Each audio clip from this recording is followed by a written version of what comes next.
Is Israel committing genocide in Gaza? Human rights group Amnesty International has just released a nearly 300-page report saying that they believe they are. The report details evidence of what Amnesty says demonstrates Israel's violation of the UN Genocide Convention, which Israel ratified in 1950, though Israel has described these allegations as baseless. But what exactly counts as a violation? The Genocide Convention outlines 5 criminal acts which could amount to genocide when carried out with the intent to destroy, in part or in whole, a national, ethnic or religious group. According to Amnesty, Israel committed 3 of these prohibited acts in Gaza between October 7th and July 2024. Number 1. Killing members of the group. Amnesty says that Israel's military attacks are designed to cause a very high number of civilian fatalities and injuries, as evidenced by the use of explosive weapons with wide area effects in locations that are densely populated with civilians.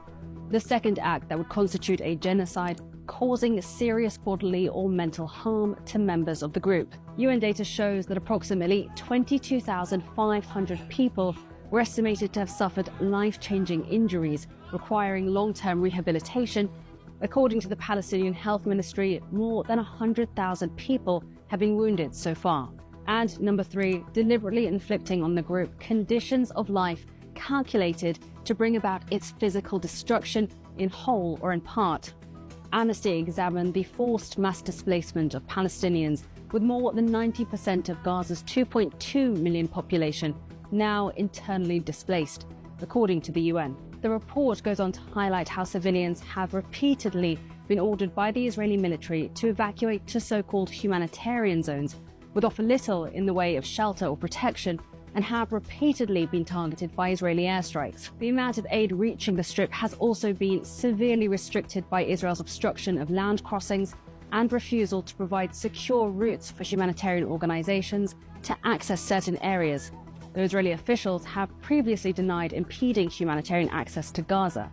Amnesty says it believes these acts were committed with the specific intent to destroy Palestinians in Gaza, citing calls by Israeli military and government officials for the targeting of Palestinian civilians, often using racist and dehumanizing language. This isn't the first time that Israel has been accused of committing genocide in Gaza, but these are allegations that Israeli officials have previously rejected and characterized as grossly distorted. But the evidence presented in Amnesty's report paints a troubling picture of the reality on the ground.